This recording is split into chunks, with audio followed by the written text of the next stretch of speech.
7 Chinese nationals convicted on 160 charges related to human trafficking and child labor have been sentenced to 20 years in prison. The accused were found guilty on the 25th of February this year on a range of serious Schedule 6 offences.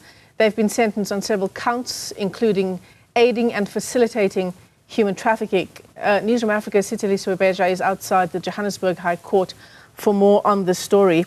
Siteliso, so the judge, pardon me, I'm losing my words. The judge went through painstakingly, charge after charge, how many years that guilty verdict attracted in terms of prison sentences. So effectively, that means 20 years per person?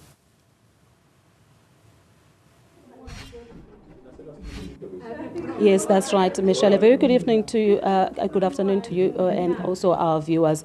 Judge, the acting judge, started off by, highlighting just, the conditions that these workers had to work under, citing that some of them, were kept, they against their will, could not, exit where they were stationed to work. And some of them, having have been hurt. And as you remember, that they were working there without, proper training. As I remember, this dates back to 2019. As I remember that earlier this year, these Chinese nationals were indeed found guilty. And today that sentencing, mounting up to 20 years was indeed issued out. And, but right now in this instance, we do have the National Prosecuting Authority spokesperson, Pindim Jonondona, just to give us, her reaction, as we know that the country has been waiting a long time for this. Pindi, thank you so much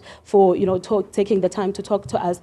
Firstly, let's talk about the case of human trafficking in South Africa and just how vile it is, and the situation that these foreign nationals have found themselves in. Thank you for having us. And indeed, human trafficking has become a scourge in our country. We have become a destination as South Africa for human trafficking because of various reasons, including that of our porous borders, our socio-economic factors, and as well as our geographical area. So as the NPA, we welcome this sentence. It will go a long way in bolstering our fight against human trafficking. It is also one that underscores the need for continued collaboration. We know that in this matter, we've worked with the Hawks, we've worked with Home Affairs, various departments, including the Department of Labor, hence this successful prosecution. So our work continues in terms of supporting the victims of human trafficking, as well as working in unison as government institutions in ensuring that we nip it in the bud. We are making inroads in terms of having successful prosecutions. Recently, we've had State versus Habib, who was sentenced to 10 years imprisonment for exploiting a girl through online systems. And we also have State versus Ozwaga, a Nigerian national who was in a syndicate of trafficking women between Uppington and Johannesburg. They were also sentenced to 20 years. So it is very much encouraging when our courts have come to the party. They are also imposing more and more stringent sentences in order to deter like-minded individuals. Mm-hmm. Now, we can't take away from what happened here in court, where we saw accused number 6 daughter, lamenting at the fact that the businessman who has said to not be in the country is in the country. So I don't know if you can, comment on that. Well, I believe my colleague from the Hawks Colonel Katla will be in a better position to talk about the investigation process that they've been doing. However, we do know as the NPA, because we're working closely with them, that we have had many efforts in trying to bring Mr. Chen to book, because it is our duty and responsibility to hold the perpetrators of such heinous crimes accountable. However, I believe that Colonel Katla will be able to share more information about the work that they've done so far.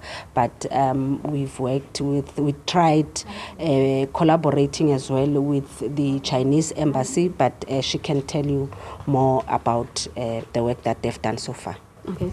Care to come in? With regards to the outburst that happened in court, the investigating officer was in contact with the lady, and we will follow up on the information that she brings forward.